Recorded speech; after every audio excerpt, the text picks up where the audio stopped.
Good afternoon, good evening, ladies and gentlemen. Thank you so much for joining us. My name is Jack Mutlante, and I am the content manager here at Podcast Party. This is the 4th episode of our Democracy Unplugged conversations.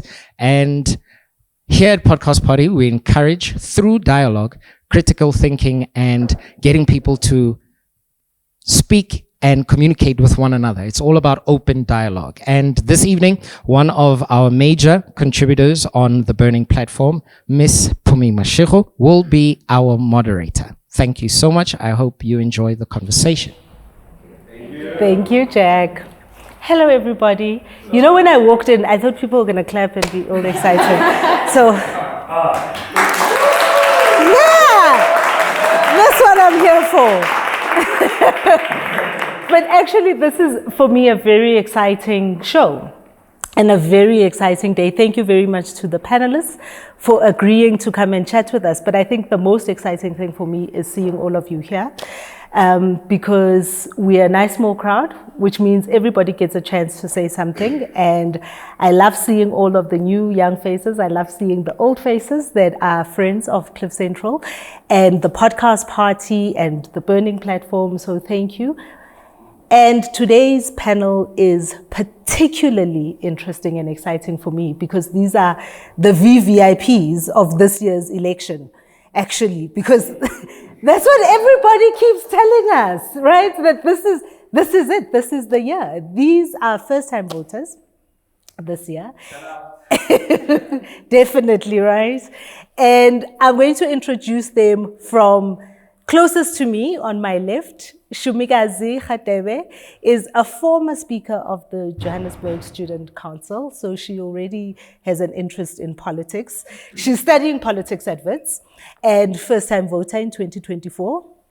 Whoop, whoop. And in the center, we have the lovely Tayla, who comes to us all the way from Benoni.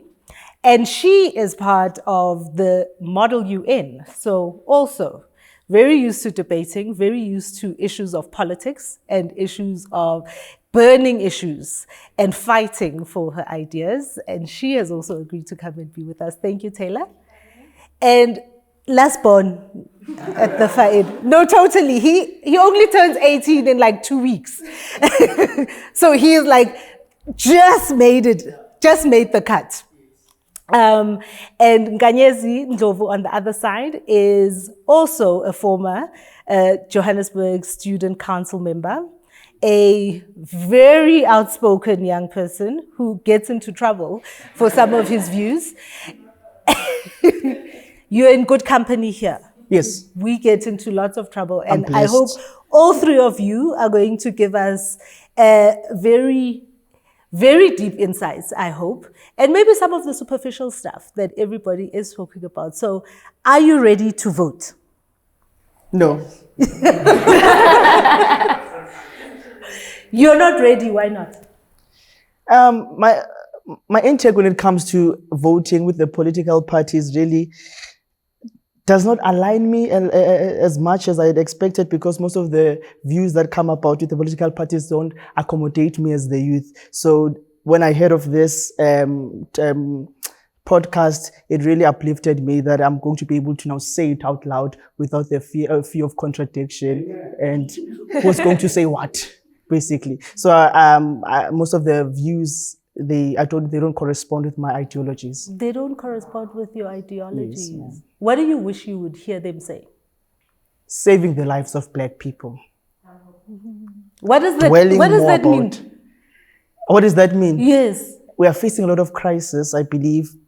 If you were to just travel the entire Soweto, there's already destruction that comes about. When I came here, and because I come from that side, you literally see an aesthetic area. You are seeing beautiful buildings.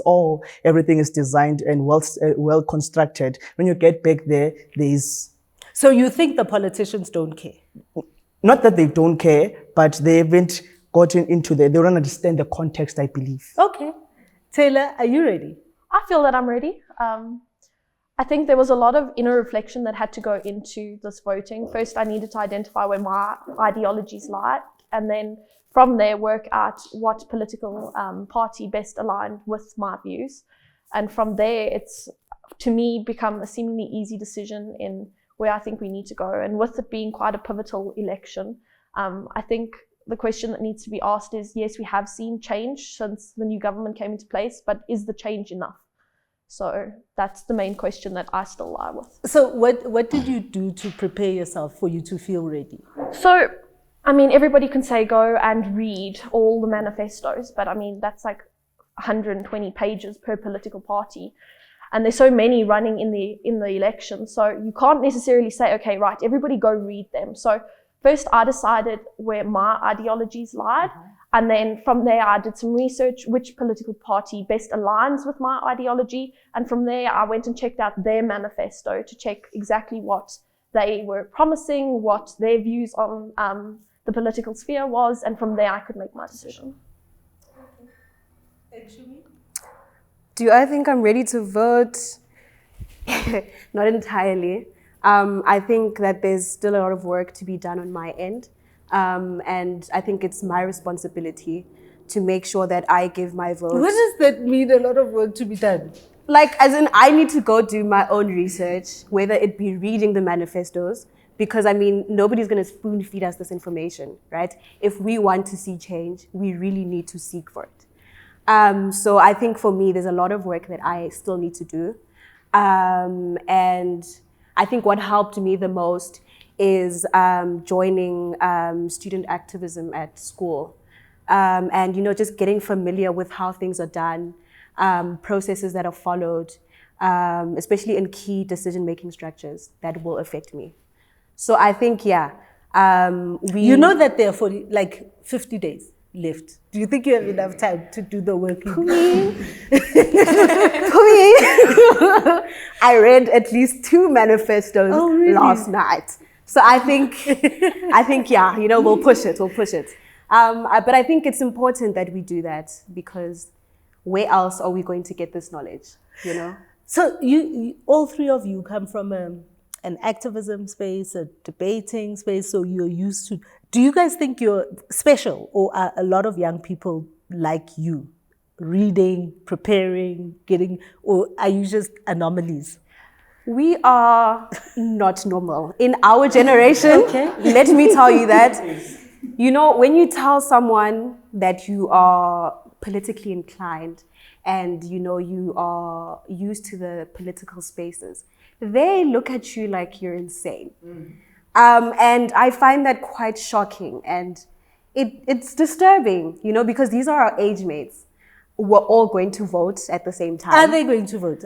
Do you think that's your another age mates are going thing to vote? But even if they vote, they don't know what they're voting for. Because in a school level, I've spoken with so many learners. I'm literally the peculiar one in school. Because in most cases, when I speak about these topics, they say I'm smart and all of this, how I articulate my words. So really, they don't understand what politics is. That is why I always say we must use politics to end politics. I don't even know what that means.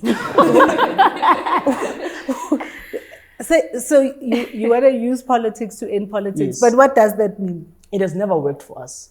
I believe throughout these past years, after even after 1994, we're still experiencing the same troubles that we've been facing prior, and it seems as if they're being perpetuated in that sense. So how do we therefore transform ourselves to be relevant where we are? With that of which we've been speaking throughout this historical, you can't speak about the future without highlighting what happened historically. So really, to me, they've never helped. How they even came about, you know, from a church space as well, they make us become stagnant. I mean, I'm a church-going person, so I understand. So what do you think young people, what do you think would get your peers, the people around you, more interested? What should we be doing more of to get more young people interested in changing things?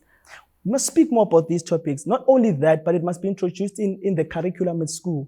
I mean, we go to school to learn about history. We already know how everything has been structured. When it comes to African history, we know that it's Nelson Mandela and Steve Biko, I mean, my role model. That's the only part that I think that I enjoy.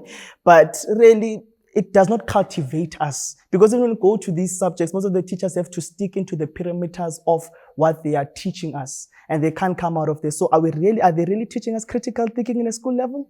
I don't believe They're so. not. Tayla, you're nodding so vigorously.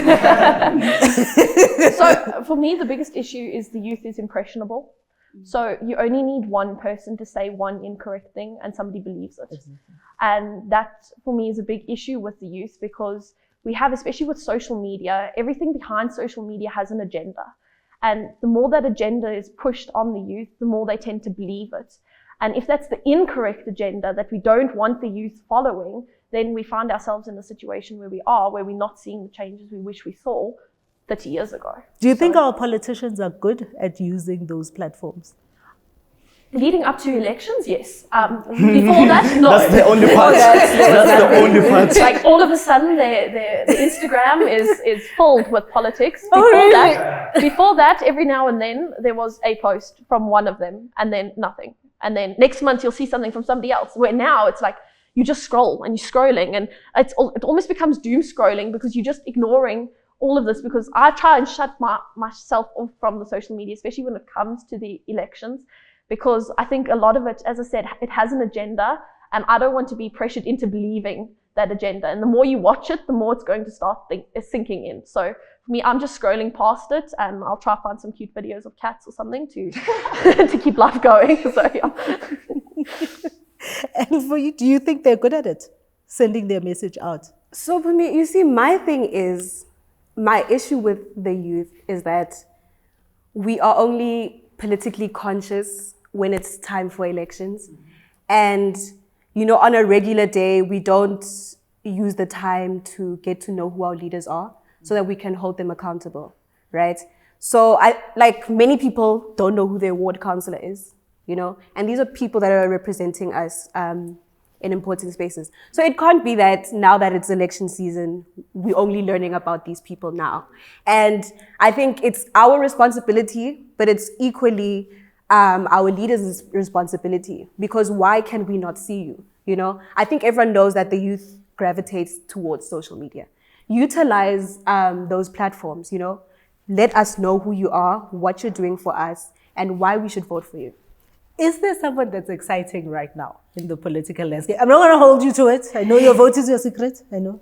But is there somebody that when you see the stuff on social media, when you see what people are saying now that they're everywhere, is there anyone or two that are exciting enough for you to want to stop and listen?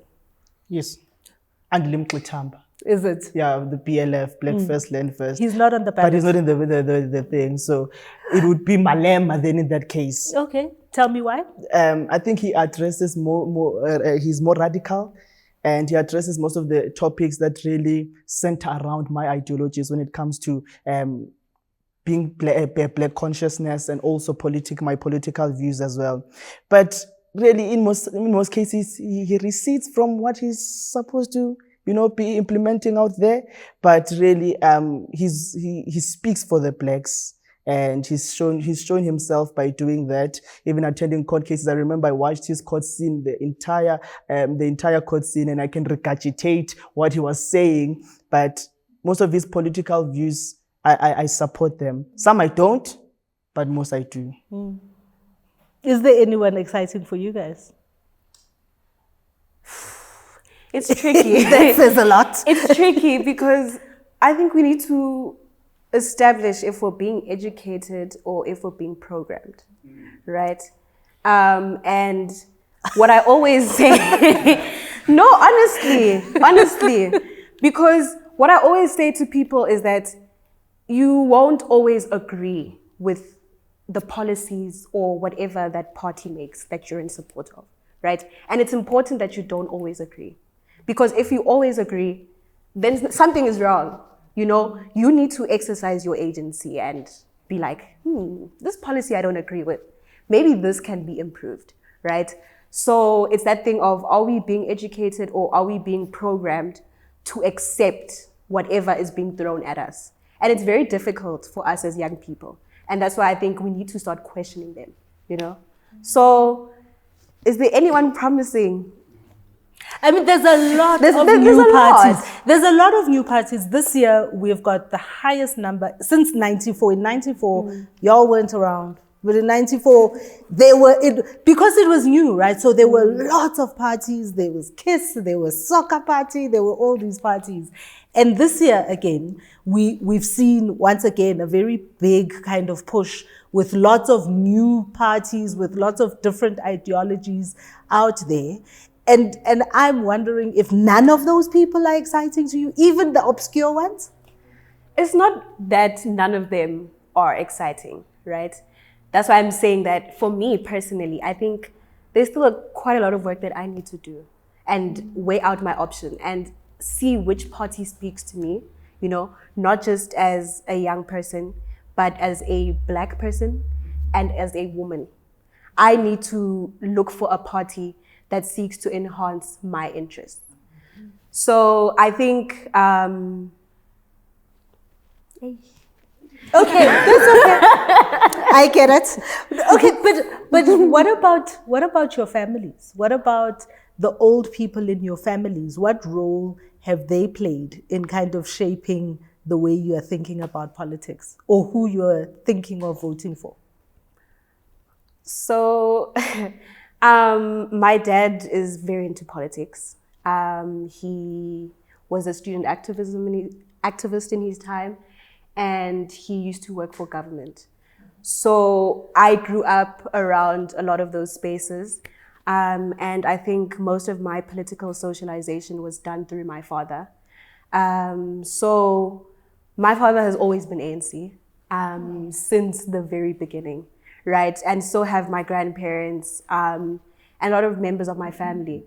And I think when I got to a point where I need to do my own research and choose for myself, I realized that there's some sort of loyalty to the ruling party because of the liberation and all of that, which it's fair, right? But from my point of view as a young person, I can't just limit my decisions to that. There's so much to take into account. So I'm just grateful to come from a family that allows for open decisions. You can exercise your agency and do whatever you really want, right? And it creates an interesting environment when it's time to have like debates, as in like, why are you voting for the ANC? Why are you voting for the EFF? So for me, yeah, my family is quite political and there's quite a lot of influence. And so I'm trying to navigate that. Do I let my family's influence determine who I vote for, or do I put in the work myself and choose a party that speaks to me? Tayla, for you? So I didn't grow up in a political household at all. Not to say, especially in my sphere, I came from a very conservative sort of school. So for me, the main realization came in the debating side of things when I joined debating societies. And from there, it kind of stemmed. I had a coach who coached me really well, and I was very privileged to have been taught by him. He studied politics and international relations. So that for me was quite a pivotal moment in my political history. But the main thing for me was actually at university, where we saw a lot of the youth leagues coming into play. And from that's where I've established quite a strong grounding in my belief system and what the youth leagues have achieved, especially in my little circle, what I've seen happening at varsity, the changes that have been made, the new laws within the varsity that have been implemented because of these youth leagues and the protests that were held. Things like that have really influenced how I'm going into this election. So then, have you taken that back home? Do you think you will influence your parents in how they vote? I'm somebody who believes that it's your right. I do believe everybody should essentially vote, because if you don't, I'm one of those people who say if you don't vote, then you shouldn't really be able to complain. And I'm not saying you have to vote for a party, but you need to go to the voting station, even if you scratch your ballot. And the reason I say this is because by scratching your ballot, you're saying, I was here, but I don't agree with what any of you are saying. And I think that's quite important. So for me, I believe everybody needs to vote. I'm not going to put my views on you. Those are my views, but I am going to encourage you to look into your own views. So that's my view. And you, when I spoke to you, you said you live with your mom and your grandma. And my uncles. Do you think that their political views influence you? No, or it's the other way around? It's the other way around. So what happened was that my political consciousness sparked when I grew up conversing with my uncle. I noticed that this person is really politically conscious when it comes to a lot of ideas and a lot of issues that center around South Africa.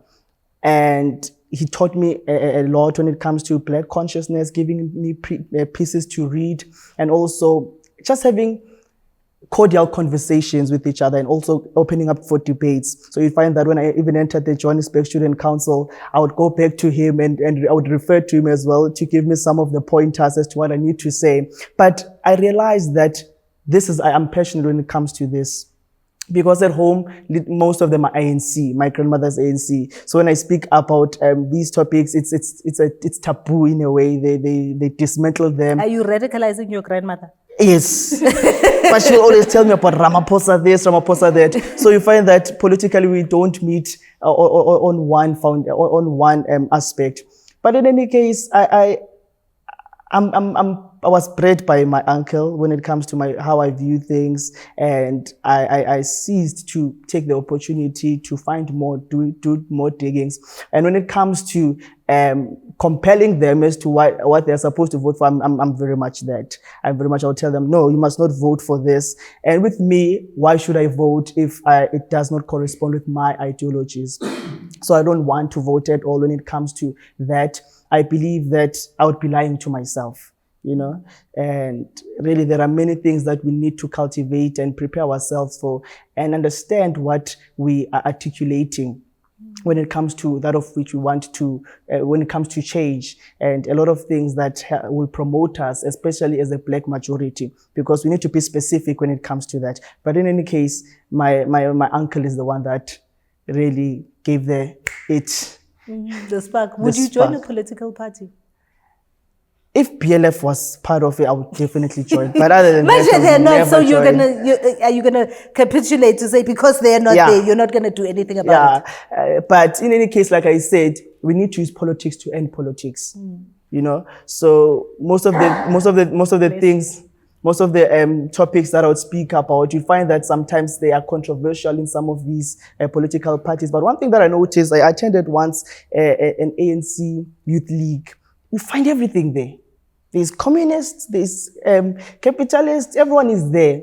I think that's how even Malema came out of the ANC. So when we attend most of these workshops and also these conferences, because I travel a lot when it comes to the politics and all the topics that center around, promoting the Black culture.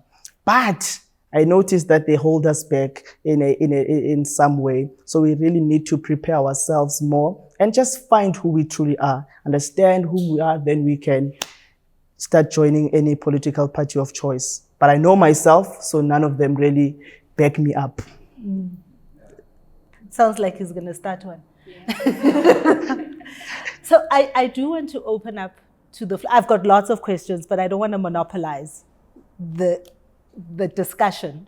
And we've got a microphone somewhere here. So before you ask your question, if anybody wants to ask a question or respond to any of my, questions that I asked, please let me know. If you just indicate with your hand and I will get a microphone to you. Anyway, guys, wow. You are the generation that I think a lot of South Africans don't understand. You guys were born after our new South African Rainbow Nation that we all enjoyed. You guys didn't get to enjoy it. A good 10 years after. So, I was one of the kids that grew up in the Rainbow generation. 1995, we all mixed with each other. We had marshmallows on the table to make the event a little bit easier for grade ones, because we were now seeing people that were not our color. So, I grew up in an Indian community. Now I'm suddenly seeing... Hold the microphone closer to you. Yeah, so blacks, whites, coloreds, everything in the same school, and we're going to school together. You guys didn't get to enjoy that first time, a transition. So I think it's something we don't understand. On that note, I've heard all of you pretty much speak about your ideology and, first time voter, you need to see something that aligns with you. My question is, does it really need to align with you or the goals we want to achieve as a country? What I mean by that is we know that the economy is failing. We know unemployment is an issue. Whether your goal is to be a communist or capitalist to resolve that, you understand that the economy needs work. Could you perhaps not see yourself aligning to that goal instead of your personal goal of what you want to see South Africa? That's my question. Does anyone want to take that Yes. question? I think really when we put it in an African construct, we already understand that we're not speaking of individualism. We are speaking more of inclusivity where we are speaking for all of us. We need some structural change. One of the things that I think that if there was change, we would be seeing, there is no structural evidence that showcases that. So it's not only based on me personally, but it includes everyone around me, because I do talks with most of the learners, and I do talks all around South Africa, even in a church base. Most of them are still stagnant. They don't know these things. But when you listen to their problems, you can deduce and conclude by saying that this is actually what the people need. Let's center and dwell more on that. But how do we do that if democracy, according to me, has never really worked for us? Shumi, you're nodding vigorously. I got to follow up when you guys are done with Okay. So I think I agree to an extent with what Nkanyezi is saying, in that it's not necessarily about what I want as an individual, but Please don't touch your microphone. oh, Don't sorry. touch it. But a lot of the interests of the youth is quite communal, as in a lot of the youth face quite the same issues. And one of them is the high unemployment rate. And, when you get to varsity and you see countless graduates not being employed, it's quite demotivating, right? And so when I speak of wanting a party that will improve the unemployment rate in South Africa, I'm not speaking for myself only, but I'm speaking for numerous young people who have the qualifications but can't find work. So it's a broad approach and not just based off of, oh, I want this, so.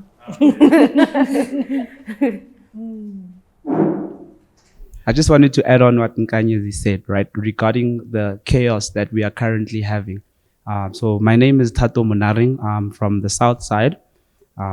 So firstly, we haven't had water for 2 days, right? But we did make a plan to bath to get here because this was very important.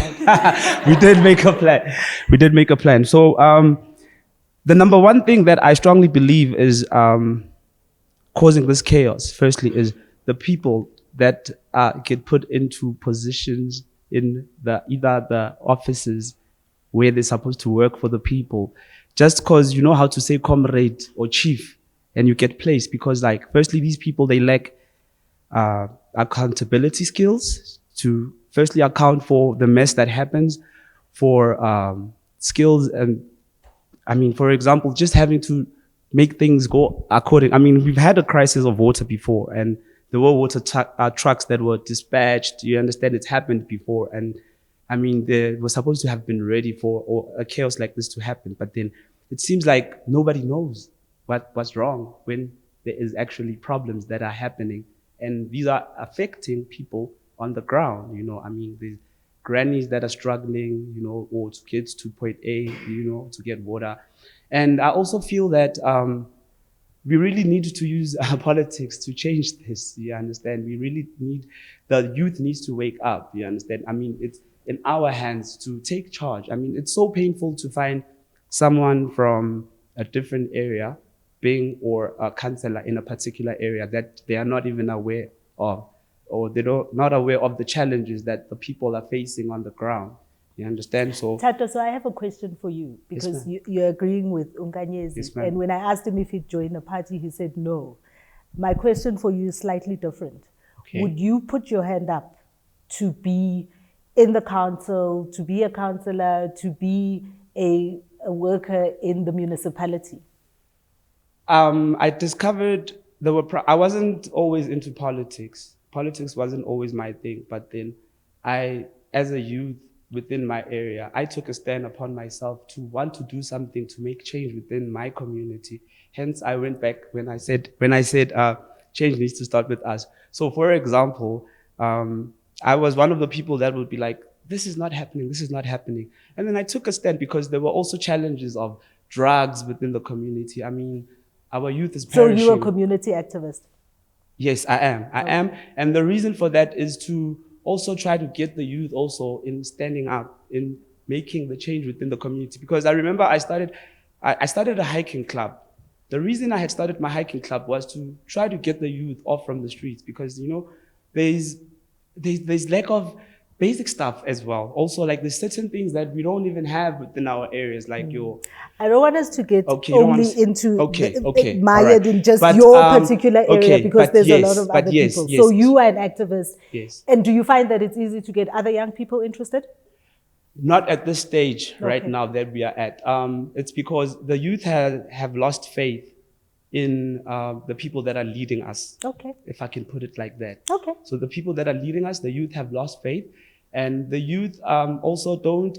I've been one of those people that have sent through my CVs looking for jobs. I've went everywhere to try to get jobs. It got to a point where I also gave up. But then I realized that the other the youth that get to give up is because, like, they're not encouraged enough to be able to get up. So, and actually go and push, because, like, so that's where there's an opportunity for politicians to help encourage young people. Yes, ma'am. Because they like you mentioned how the only time you get to see that politics is alive is when it's election time. You understand? Like, you know, when you're driving down the road and you see on the street lights everywhere around, there's boards, big boards. Why can't we have boards like that that say, if you're looking for a job, come to this certain office and we'll give you a job? That's a good one. That's a good one. Anybody else? Does anybody else want to add? I got something else, but I can cover it later. Okay. No, you've had the mic for a long time. Other people? Allow me to just start by saying, AMA 2000s, we've entered the chat and we are contributing valuably. So I first have a statement, then I'll make my question. It must be short, ne? Don't worry. Okay. I'm not built for politics. It's few words. The first is one of the things that I've identified as well. You know, I was born in 2004, so more or less we're in the same group, Gen Z, is that our generation has had a shock therapy effect when it comes to understanding and living through politics in South Africa. Like gentleman here was saying, we didn't live through the first 15 years of relative prosperity. We've only known junk status. We've known Zuma must fall, roads must fall, state capture. So our sense of what South Africa is and where this country can go has been very, very, I'd say, disjointed. We don't really have a proper vision of where a prosperous and successful South Africa can be. But with that being said, it ties to my question. Is, you know, theoretically, when we vote in elections, we are voting for the South Africa that we want over the next 5 years, the next 10 years. So there's a vision in mind when we cast our vote at the ballot box. My question then is, what is the South Africa you want to live through over the next 5 to 10 years? Do you think we can reach it? And if we can reach it, what's the pathway? Because I am executive director of an organization called So We Vote. We help young people understand the political process. Someone said something about spoon feeding politics. Well, that's my job. I need to make it easy so that people can engage. This vision is something that people need to hold on to beyond the policy, something people can have a sense of ownership to emotionally, you know. And so that's my question to you. What's your vision as a young person for South Africa in the next 10 to 15 years? Because we'll have to live through it. Buy homes, buy cars, start families. What does it look like? Where do you want it to be? I'm so glad I'm not answering. No, but to answer. Let's start this way and go that way. Whew. That's quite a difficult question you're asking, especially when there are so many issues. But I think for me personally, as a young person, there are a few priority items that I wish to see within the next 5 years. And the main one is employment. I will always advocate for employment because there's so many young people who are without jobs out there, and it can't be the norm, right? We've accepted it this term, but next term we can't accept it. And I think as the youth, we need to wake up, because we can't keep relying on our parents. And this is one thing that I realized and discovered when I went to university, that the cost of living is extremely high. Being a student alone is costly. So I can't imagine being a young unemployed person in this economy. So for me, I envision a South Africa that can overcome this low unemployment rate. But also, I think one thing that I strongly believe in is just the end of gender-based violence and femicide. It's quite it's a big issue in our country. And as a young Black woman living in South Africa, it can't be that I wake up every day in fear of whether or not I will make it alive, you know? And that's just the reality of young people living in South Africa, young women, children being targets of rape and murder. So for me, on my priority list, I have employment and GBV, but as well as like maintaining good international relations, because I am an international relations scholar. So a lot of my focus is on South Africa's relations with other countries and other members of the international community. So, you know, I think the current government has been doing quite a commendable job in that aspect. And I can only hope that whoever will govern next can maintain and keep that up. For me, I think the simplest answer would be, we acknowledge that there's issues, but for me, the simplest answer to get to the question would be, I just want the promises that were initially made to be kept. So if all those promises have been kept, I think we would have seen a much more different South Africa to what we are seeing now. So simply, if the promises that were made in 1994 could be put in place in the next election, that would be something I would be keen on seeing. And I think the majority of our issues would be gone simply if those promises were kept, because we saw that there was meant to be job creation back in 1994, and that still hasn't put into place. We expected to see housing, and that wasn't put into place. And for me, one of the biggest issues is the media, especially international media. Because the other day I was reading, and it said something along the lines of, Cape Town is the second best run city in the world, okay? And that was cool, great, that's something nice to know. But that was looking at one very perfect little city living in its own little world. What about the outskirts of Cape Town, where we see lots of gang violence and things like that? That's not being attended to, and that's what the rest of the world's not seeing either. And that's what's being put out into the world, is that there are small parts that are perfect, but what about the rest? So for me, I agree, Cape Town's a nice city, but I'd prefer that the rest of South Africa was seen as such a nice city. And I think, well, as a nice country with these beautiful cities, and we have the potential to do this if these promises are kept. So for me, the only thing that needs to be done is the promises that were made way back when need to be implemented now. Well said. You know, I think that we need to put things into context, having to answer the question. Before we can even have change, we need a change structurally and also in terms of seeing it. We need psychological change. So I mentioned something about leadership. And in most cases, I think that we were indoctrinated to believe that leadership is just you standing in class, leading people, speaking and all of that. But leadership is not about the position, number one. Leadership is a character that you're born with that gets bothered automatically with an obvious wrong that people know and followers know but choose to ignore. So until we start understanding what leading is, then we'll be able to answer all these questions. We can't have change without knowing who we are. Who are we is in relation to the land. You can't speak about your identity not knowing your land. Without land, you don't have housing, we don't have this, there's no nice beaches, there's no schools and all of that. But another thing that has to change also in a school level, how we view things, like I'd mentioned, the primarily source that prevents us from locomoting it is a school level. Nkanyezi. Okay. Nkanyezi.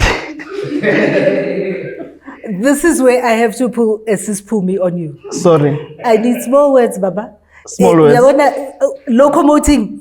Awumeka kancane baba. Ufuna ukuthini? Say it. Say that say prevents us from moving forward. Okay. Rather. I'm a life science scholar, locomotion, but in any case, that prevents us from moving forward. It is how the school has been structured. I always say that we go to school to forget. Everything has been structured in a narrow form. Yeah. We view things in a narrow way and not in a secular form. And that's not an African construct. That is not how Africans are supposed to be. Until we understand the world in a secular form, then change can definitely be the psychological. If you're going to go to school and you're following a script that was written for you, even how the questions have been phrased, they will say in your own opinion, but your own opinion has an agenda behind that. How do we therefore transform ourselves? So what is your vision? What is the vision that you'd like to see for South Africa in the next 5 years? 5 years? In the next 5 years, I doubt that it will be able to be implemented in the next 5 years because mass rehabilitation program is longer than that. It takes blood. It takes a lot of conquer. What do you mean mass rehabilitation? So when I say mass rehabilitation program, we need to be conscientized as to who we are. And that does not take 5 years. You won't tell, you can't tell a person who's my grandmother's age. I mean, obviously they've even grown up. But even a grade 12 scholar to think differently from how they're thinking now. Like I said, that there's a few percentage of us in a school level that understand what the problem is. And those that don't know, and those that do know, like I said, it's only 1%, people like myself. And you find that those that do know in most cases, it's either they will be misled or they don't know much. So if we're not taught about our African indigenous way of life, how do we expect to go forward? And it's not to say that maybe they were taught about European civilization and all of that. That's not the point. I don't want to be taught anything that has to do with Europe. It won't help me in an African way. In your English, I'm going to stop you there and ask somebody. Okay.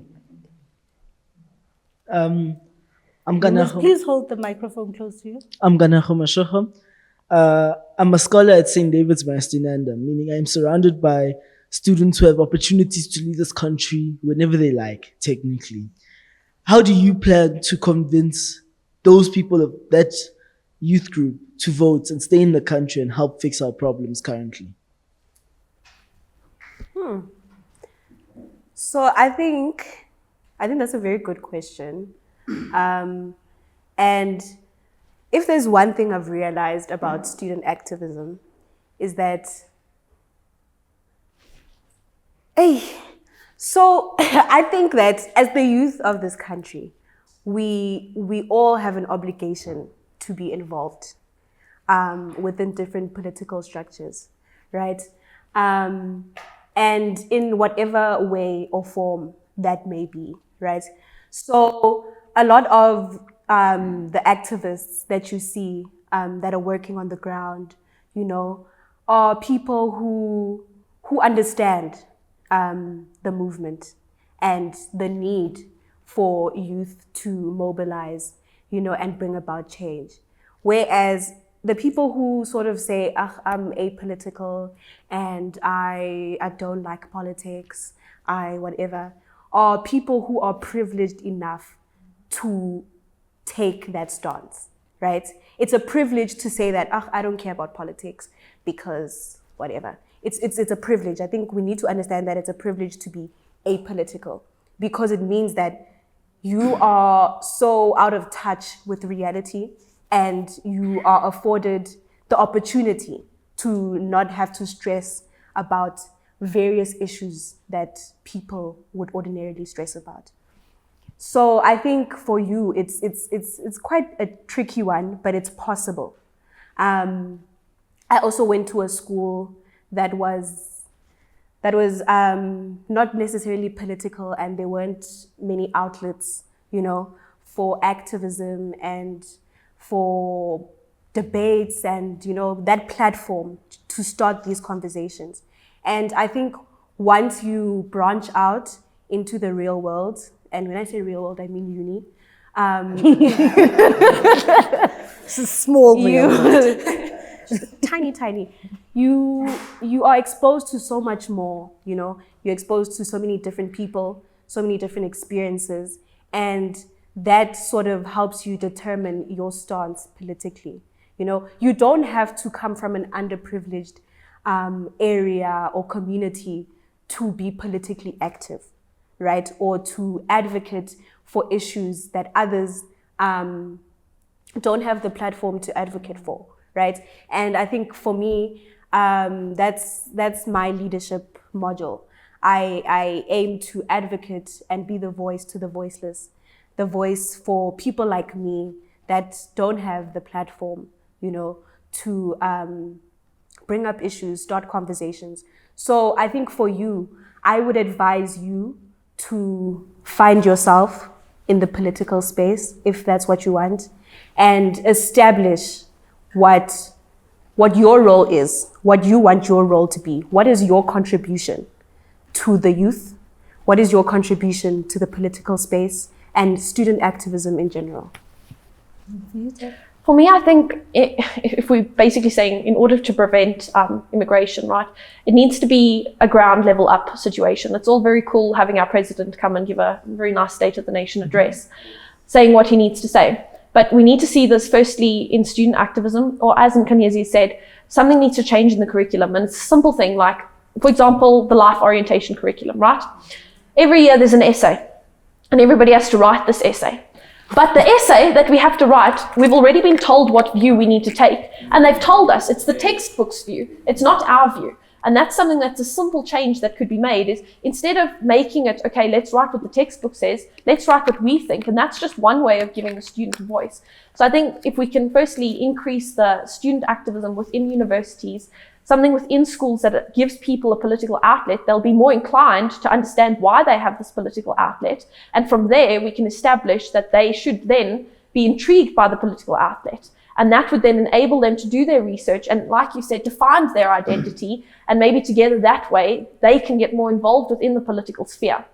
So that would be my opinion on the thing. The other thing I think that's very important that needs to be established is equity over equality. Now, that for me is quite a big topic because at the moment, everybody's like, okay, we need to fight for equality. And I disagree. I believe we need to fight for equity because if in a simple example, right, let's say there's two people trying to look over a wall, right? There's a tall person and there's a short person. Now, equality is giving them both a little crate to stand on to see over the wall. And the tall person now can see better over the wall and the short person still doesn't have enough to see over the wall. What we need to do is we need to understand the tall person's already seeing over the wall. We need to give 2 crates to the short person because that short person hasn't been able to see over this wall. And that's essentially what equity is broken down. We need to understand who the vulnerable are and we need to help the vulnerable get to the point where they can do something for themselves. And the minute we get that right, that's when we're going to see a change in our country. So instead of focusing on big investors and things like that, let's rather focus on the people on the ground, the people that build our South Africa, and from there we can take it. So I think we need to change our stance from equality to equity. One more question. Is it safe? I don't know. Okay. Yeah. Hi everyone. Yeah. I don't even know where to begin. My name's Koketso. I was born in 91, so Phumi, maybe help me out here. When does youth end? Okay, great. Yeah, just firstly to the guys on stage, can I actually ask a difficult question? All right. We don't know if you can, but you may. Okay. Okay, I may. Okay, I'll take that. Yeah, so maybe I'll lead into it shortly, but My personal opinion is, of course, being born in 91, I have a little bit of life experience, not a lot, but just enough. I think the youth right now are actually being lied to. Very intentionally so by various political parties. I'll make two examples. Right now, we're sitting in Sandton Central. We are surrounded by skyscrapers. In each of those, between the hours of 6 a.m. and 10 p.m., you're going to find people working in there. The youth are not asking questions such as, what does it take for me to actually, do the school thing? And then after that, what does it take for me to be inside of that skyscraper? They're not asking that question. We're just vaguely summing everything up and saying that we need to deal with unemployment, etc. But the youth isn't asking the question of what does it take to actually get in that skyscraper. The implication of getting in there is that, right, you get a pay slip, you get a little bit of money, and depending on your home situation, that can potentially change yours or your entire family's life. But first get in that building. They're not asking how we do that, and politicians know this and are instead preferring to lie to the youth by saying that, right, of paramount importance is land, of paramount importance is representation.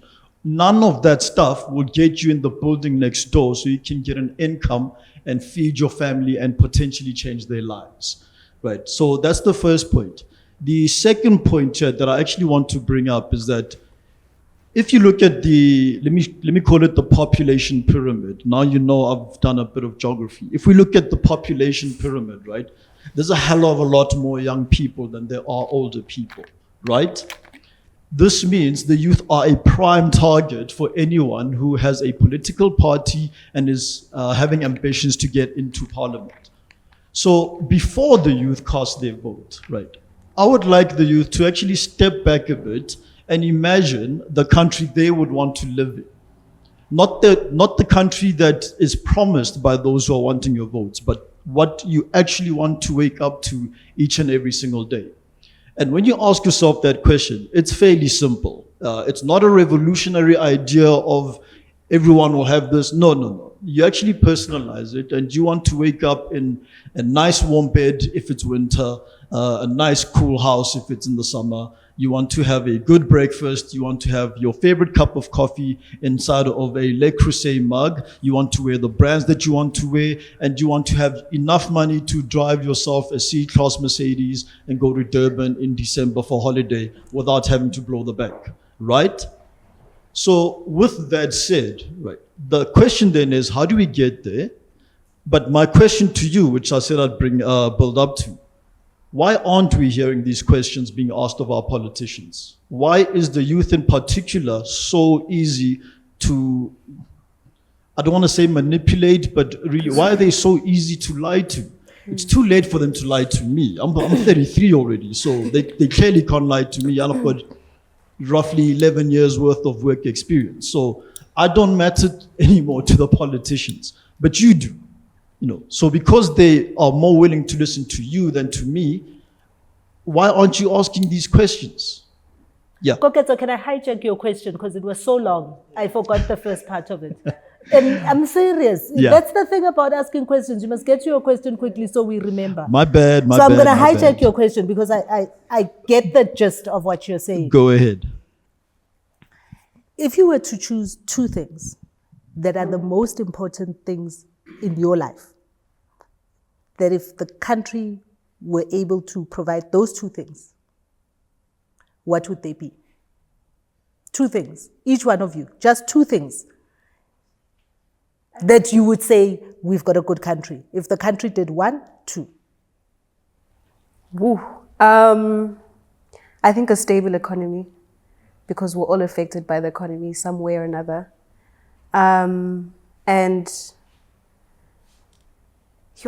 Economy.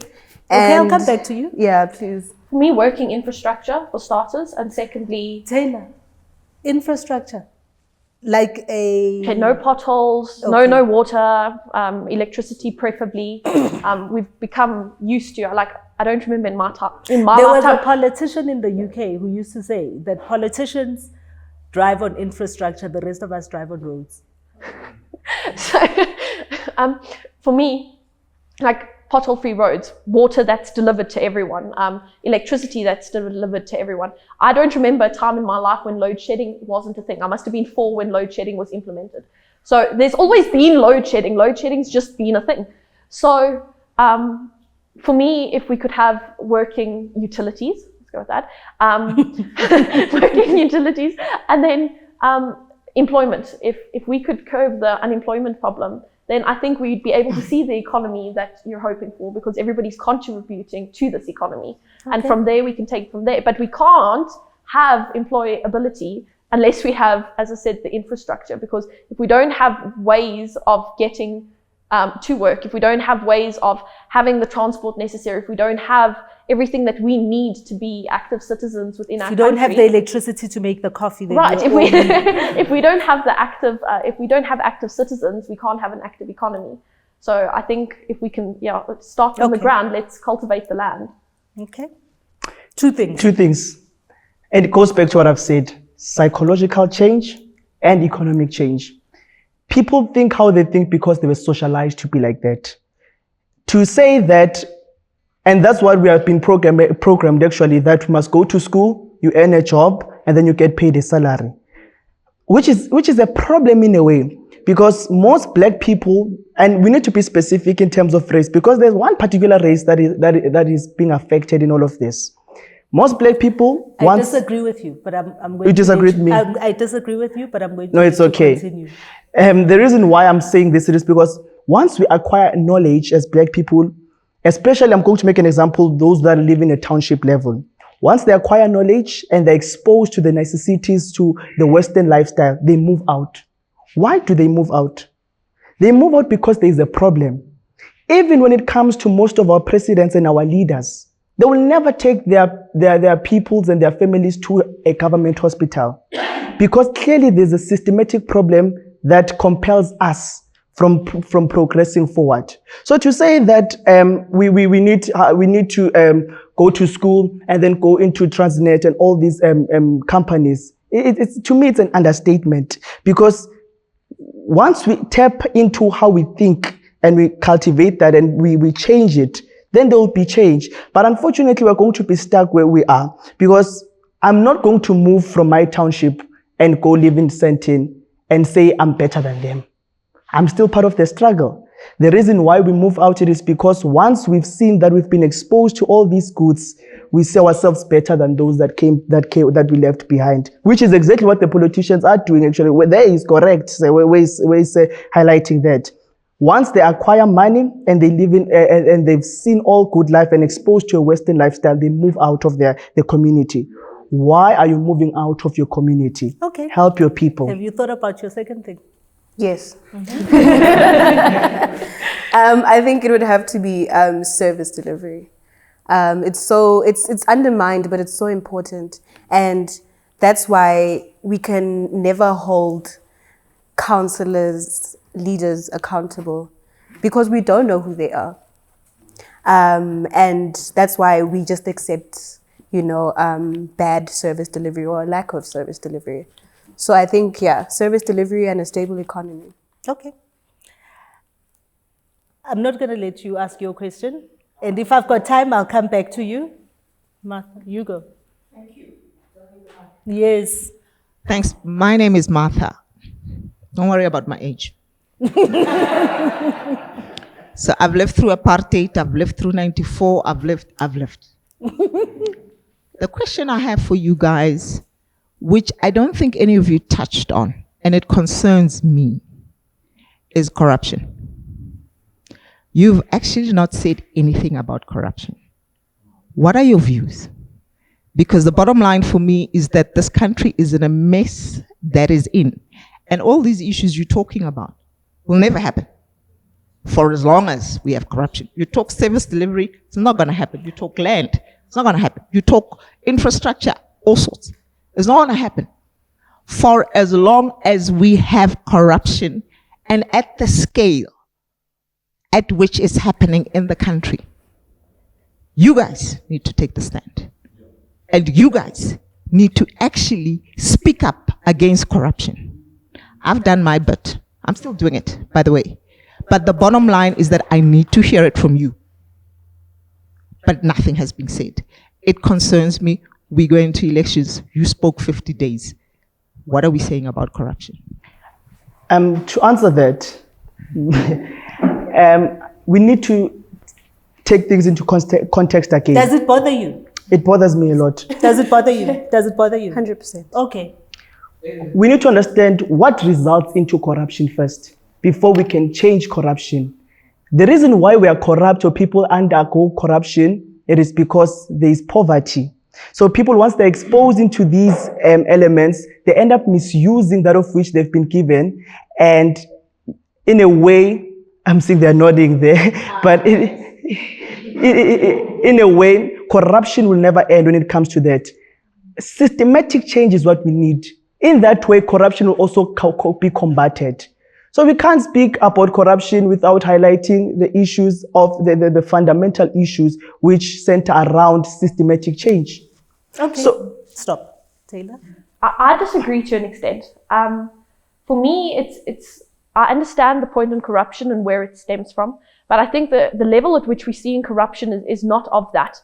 For me, if we just look at what happened with our previous president, I mean, I don't think that was out of desperation. I understand corruption out of desperation, but what happened with our previous president is something that I can't condone, and I don't believe it came out of the fact that everything that we want to work doesn't work, if that makes sense. So for me, corruption's a big issue, but I don't think it's for the reason that's been spoken on. I think obviously accountability needs to be placed on these politicians in power. And the only way to do that is to call them out on that. And then we see when they get called out on this that there's a magical way of skirting around the issue, and suddenly there's no court appearances, and then there are court appearances, and then there's a doctor's note, and that keeps coming up that nothing's ever being done about the situation. And now the money's gone. And I think as South Africa, we have to understand that, listen, that's happened.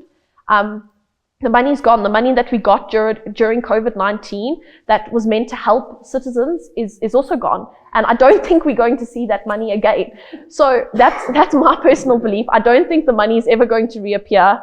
What I do think needs to happen is there needs to be a stop so that we don't have the same things happening over and over again. And I think that's why they say that this is quite a pivotal election, where we see that the vote is quite distributed where we stand at the moment. So we see that the ANC has lost at the moment. They don't have the full majority. And maybe that is because of the corruption. I can't put my finger on it exactly. I mean, there's a lot of issues that we see within our current government. So maybe that's why they've lost majority vote. But I think that's important to understand that people are realizing it. We understand there's corruption. We understand we don't have, as I said, the job opportunity. We don't have everything that we should have had during COVID because the money was stolen. We see that this is all happening, and I think we have gotten to a point where it is spoken up about. And the previous gentleman asked also a question about the skyscrapers and how we're going to get into them. And I think maybe, I don't know what it was like then, but I know at a university level now, that is something that's coming up constantly in conversation, is how are we going to improve our lives to ensure that the youth below us is going to be improved too. And that's something main that is being focused on. So I think that does tie into the corruption, and the fact that we do understand that there's corruption, and the only way of stopping corruption is holding people accountable. And the only way we can do that is if we have our voices heard, which hopefully inspires those above us to have their voices heard. And slowly but surely we can create a ripple effect which holds people accountable. Okay. Shumi? I agree with Tayla and Nkanyezi. I think corruption is just something that cannot be justified. It's wrong, and so that's my take on corruption. I'm completely against it. But what I realized is that not everyone is against corruption. They're only against it when they can't benefit from it. So for as long as we have corrupt leaders in key institutions, we won't see the end of corruption. For as long as they're benefiting from it, we won't see an end to it, right? Because, I mean, if COVID funds were looted, what more? That should tell you all you need to know. And so I think this is where we come into play as the youth. joining various organizations. I'm a member of SASCO, the South African Student Congress. And I think also there's a confusion about its alliance with the ANC, but SASCO does not have a mother body. So we do not answer to the ANC, essentially. But we will endorse policies that seek to advance our interests whilst also calling them out for things that don't seek to enhance our interests. Not so long ago, we called for the removal of Blade Nzimande, the education, because of the whole NSFAS thing. And we did so wholeheartedly, not afraid. So I think as the youth, we need to join such organizations where we can call the government out. But then we can also acknowledge the things that, okay, these are working for us, this is working for us, but here, we don't agree with this. And we are going to protest. We are going to exercise our democratic right. And I think also our democratic right doesn't just stop at voting. It means that we are able to hold our leaders accountable. We are able to ask questions. We are able to expect a level of delivery for everything. So to answer your question, corruption, we are against it. And for as much as those who are benefiting are still there, it won't end. But it means that we need to play our parts. So, okay. Jack, I'm gonna let you be the last question. So first I'm gonna let you speak, and then I'm gonna let Jack. Is that okay? Let me just say, sorry, my name is Timothy Maurice. You guys are bright, bold, and brilliant, and I celebrate you. I've been thinking a lot recently about what has helped the world superpowers become great. And some of that boils down to what we call soft power. You can have economic power, but you need soft power. Right now, China has an 80 billion fund to inspire people to want to wear their clothes, to want to watch their films, want to digest their culture. Yeah. So the French's soft power is clear. We run to Paris because we want to indulge the soft power. The British's soft power, they gave us English. America is giving us soft power. That's why you wear a New York hat very confidently. Yes. So New York is part of our soft power. Dubai has said we want to be the world's playground. So come and have fun and enjoy our soft power. We run. Slave queens run to Dubai. They enjoy. Korea is very clear. Japan is very clear. In 20 years, what do you want to sell the world? What do you want South Africa's soft power to be?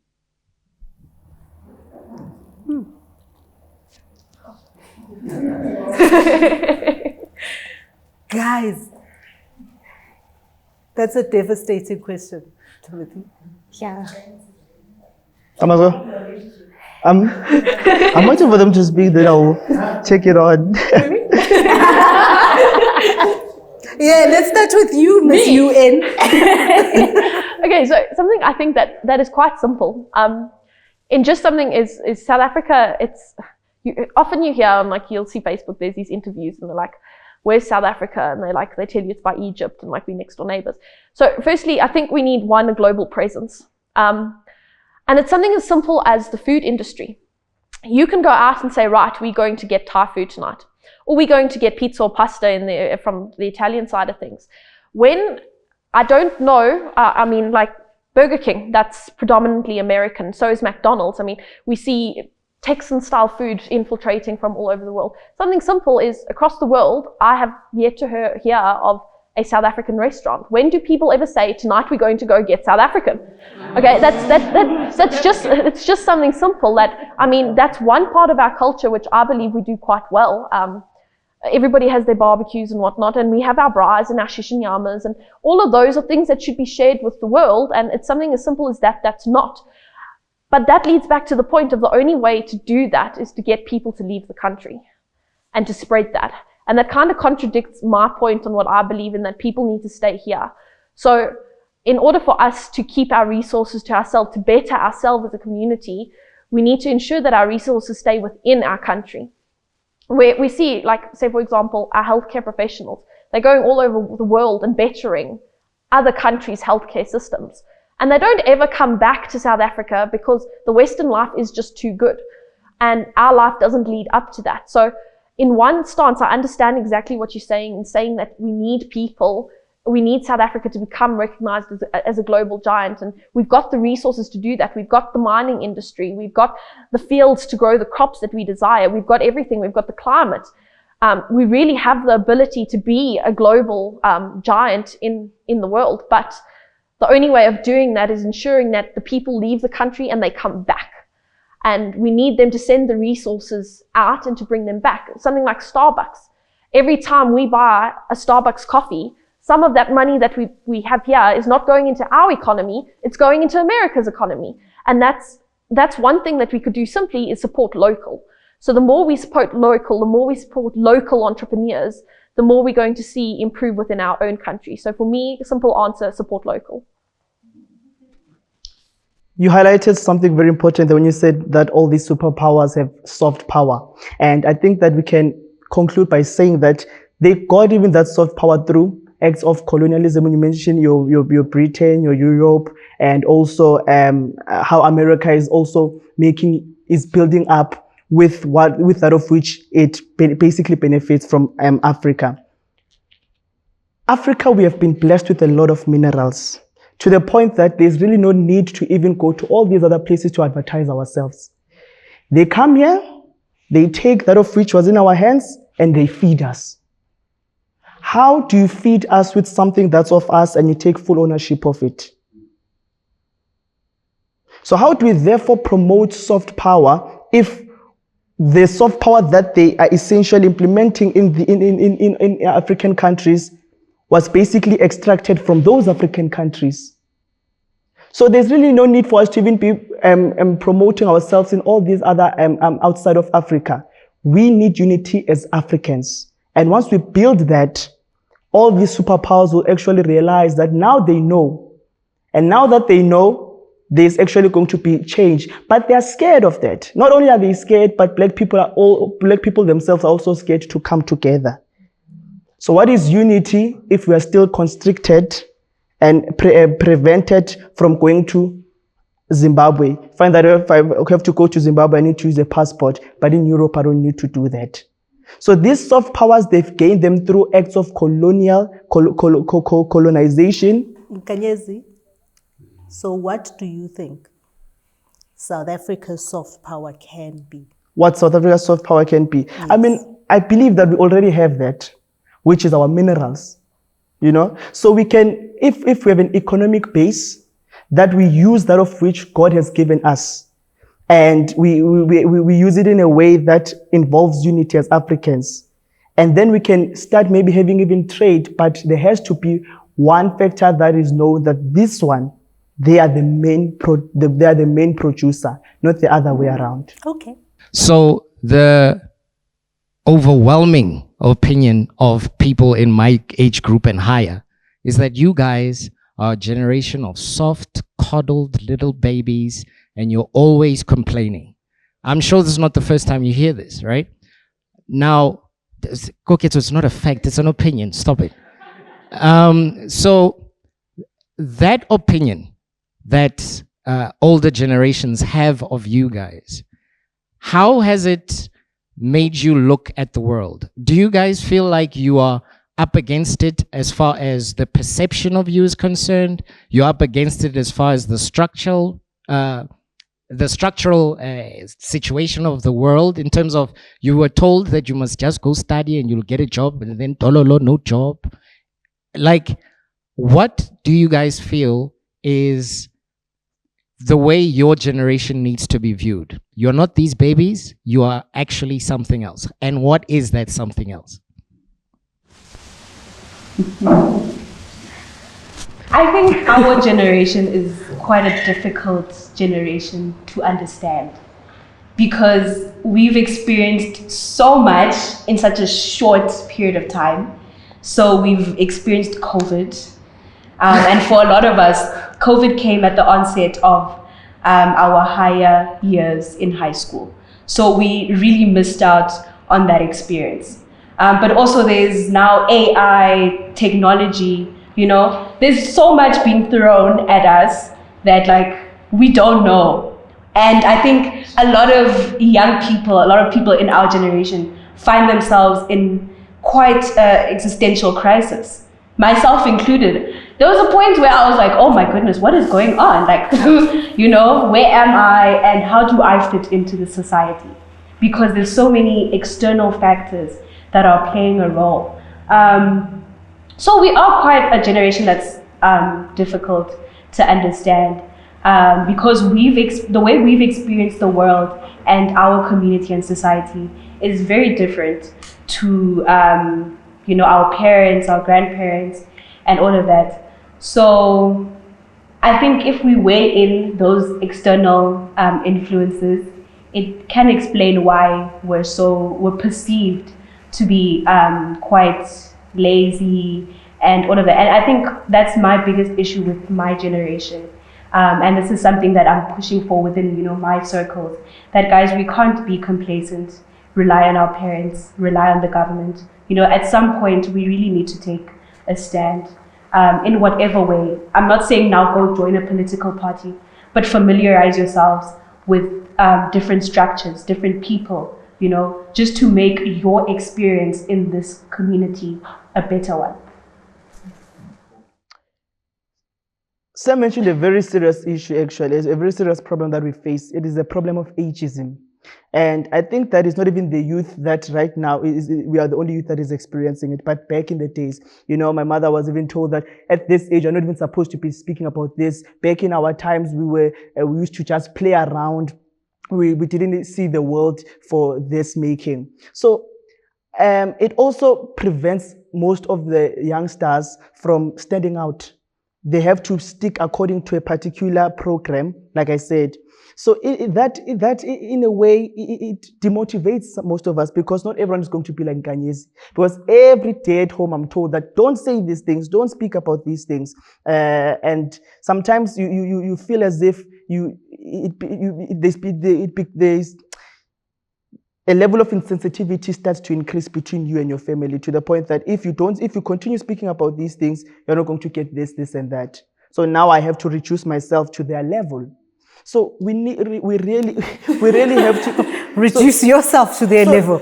So it has been a problem that was passed on from back in the days right up until this far, which has to stop. It's only a few, that got the chance to stand out there, and those that stand out there, they continued sticking under something that was introduced to them, because there are few radical leaders, man. Not all leaders are leaders. Like I said, leaders, you are not born a leader, you are made a leader. Okay, Tayla, last word. I agree to a certain extent that we were quite coddled and we're quite soft.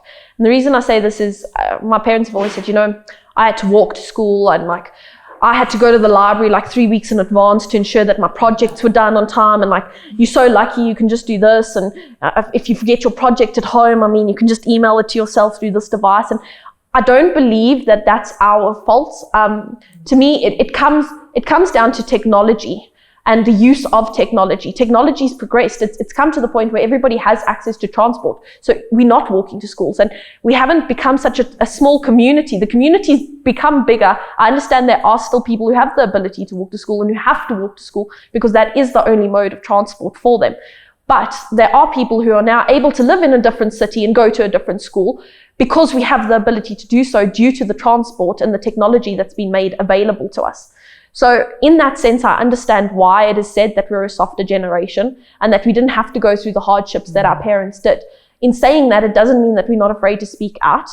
We are a very opinionated bunch of people. All you have to do is look on TikTok. Everybody's got their views out there.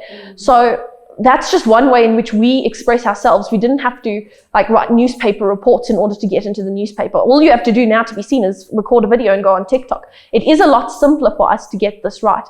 So for me, as our generation, yes, we might be considered softer in the fact that we didn't have to work as hard, but for me, it's just considered working smart, using the resources that you've been given. So to answer the question was, what do we want to be seen as? Yes, we understand we didn't have to go through the hardships that the generations before us did, but I do believe part of that is due to evolution and technology.